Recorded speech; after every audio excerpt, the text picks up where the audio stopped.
আজকে ভিডিওতে নিয়ে আসলাম অনুর কিভাবে রিপেয়ারিং করবেন পাওয়ারের সমস্যা।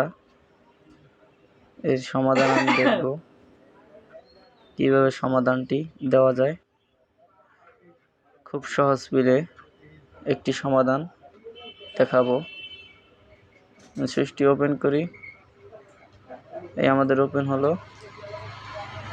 আমি পাওয়ার সাপ্লাইটি লাগিয়ে দিলাম।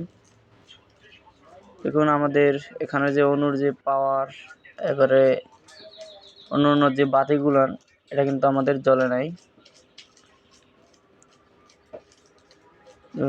আমি মিটার দিয়ে মেপে এই জিনিসটাই দেখাবো যে আমাদের পাওয়ার সাইডে কোনো কম্পোনেন্ট বা কোনো পার্টস কোনো খারাপ আছে কিনা, ডায়োড থাকে, ক্যাপাসিটর থাকে। এই দেখুন আমাদের মূল পাওয়ার জায়গা দিয়ে ঢুকবে, এখানে আমাদের শর্টিং সমস্যা আছে, যার কারণে আমাদের পাওয়ারটি ওপেন হয় নাই। তো আমি প্রথমেই আমরা এই পাওয়ার দুইটি আইসি ওপেন করে নেব, কারণ আইসি দুটায় যে কোনো একটা সমস্যা হতে পারে। আমি একই মানের দুইটা আইসি 828 আইসি নম্বর, তো আমি হেড দিয়ে উঠিয়ে দেখি কি অবস্থা, এটা আইসিটা শর্ট আছে নাকি। তো আইসিটা উঠানোর সময় অনেক সাবধানতা ব্যবহার করতে হবে। বেশি হিট আইসির গার উপরে দেওয়া যাবে না, তাহলে আইসি হয়তো অকেজো হতে পারে। এই জন্য আইসির তাপমাত্রা হিট গানে আমরা 300 থেকে 350-এর মধ্যে রাখবো। তো আমরা বোর্ডটি থিনার দিয়ে একটু ঠান্ডা করে নিই। থিনারটি দিলে ঠান্ডা হয়ে গেলে আমরা এখন দেখি পাওয়ারের যে শর্টিং সমস্যাটা মেপে দেখি। এখনও আমাদের শর্টিং সমস্যাটা যায় নাই, এখন 100%। দেখুন এখানে আরও অনেক থাকবে রিডিং, 400-500 পর্যন্ত রিডিং থাকবে। তো এখানে আমাদের শর্টিং সমস্যা কিন্তু সমাধান নাই।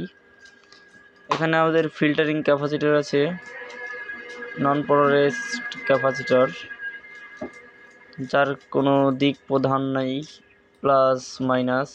সেই ক্যাপাসিটরগুলো আমি রিমুভ করে দেখব। আমি রিমুভ করব হটগানের সাহায্যেই। তো আমরা ক্যাপাসিটর দুইটা উঠেই ফেলাই।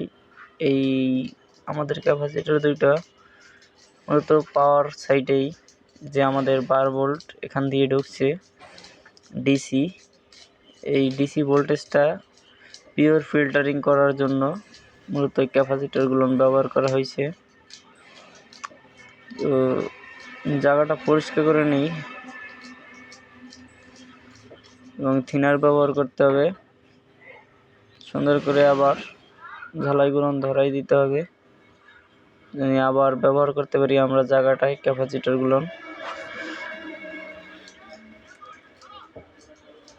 তো কাজটি করব, আশা করি হতে পারে 100%, আবার না হতে পারে, এরকম একটা মনে সন্দেহ জাগে। হয়তো কাজটি করলে হতে পারে আর কি, শুধু একটু চেষ্টা করব এই আর কি। একটা মানুষের ধৈর্য, চেষ্টা, এই কাজের প্রতি দুইটাই থাকতে হয়, তাহলেই মূলত একটি সমাধান পাওয়া যায় যে কোনো কাজের উপরেই।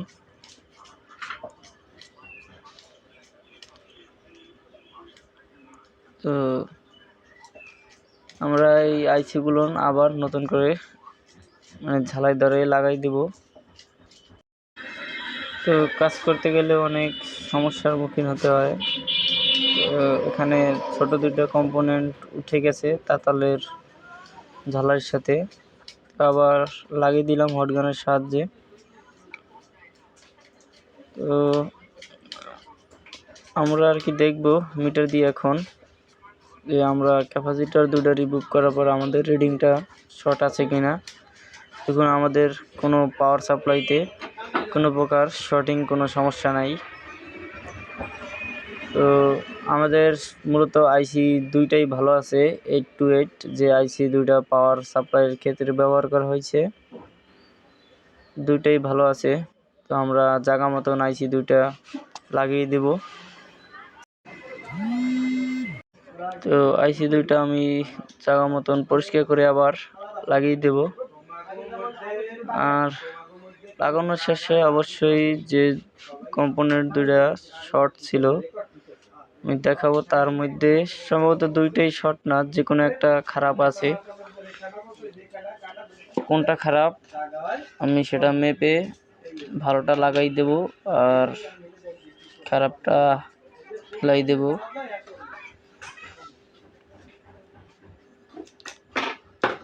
আসলে কাজগুলো করতে গেলে অনেক সময় প্রয়োজন হয়, আর ভিডিও করতে গেলে তো আরও সময় প্রয়োজন হয়।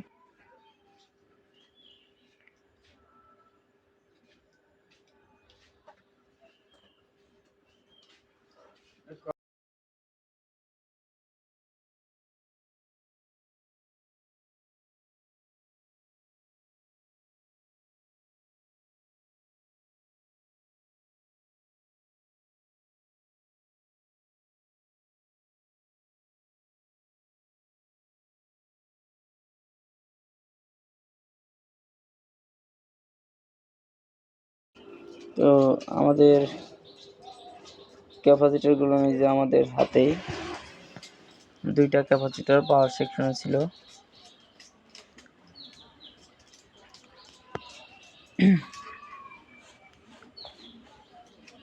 আমি ক্যাপাসিটারগুলো মেপে দেখাই আমাদের রিডিংগুলো কেমন আসে।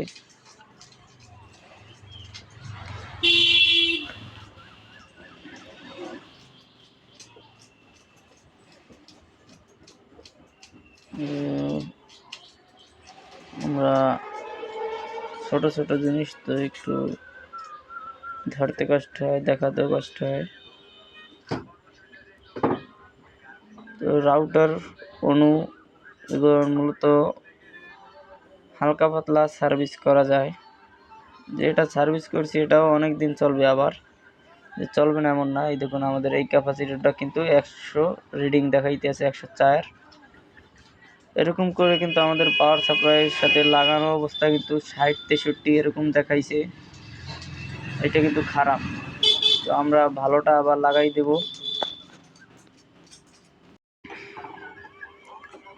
তো আমরা আবার ক্যাপাসিটর দুইটা জায়গা মতন লাগাই দিই। তো আমাদের কারেন্টটি বারবার গেছে আসছে, মিনিটের মধ্যে 2-3 ফির গেছে আসছে, একটু তার জন্য সমস্যা হইতেছে। তো আমি তাতাল দিয়ে দিচ্ছি জ্বালাই। এখন আসে যায় কাজের সময় তো কারেন্টের ডিস্টার্ব। তো আমরা কম্পোনেন্ট দুইটা লাগাই দিছি।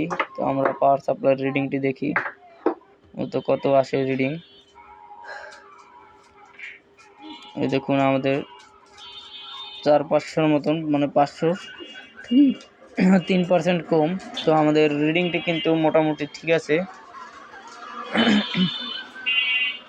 আর আমাদের যে নষ্ট ক্যাপাসিটরটি দেখুন এটা রিডিং কিন্তু ঠিক নষ্টই রয়েছে। আমরা পাওয়ার সাপ্লাইয়ের লাইনটি দিয়ে দেখব আসলে আমাদের কোনোটি পাওয়ার আসছে কিনা। বিসমিল্লাহ, দেখুন আমাদের পাওয়ার সাপ্লাইটি ওপেন হয়ে গেছে, একবারে একুরেট চলে আসছে পাওয়ার সাপ্লাইটি। তো আর রাউটারের সাথে কানেক্ট করার পরে বাতি তিনটাই চলবে।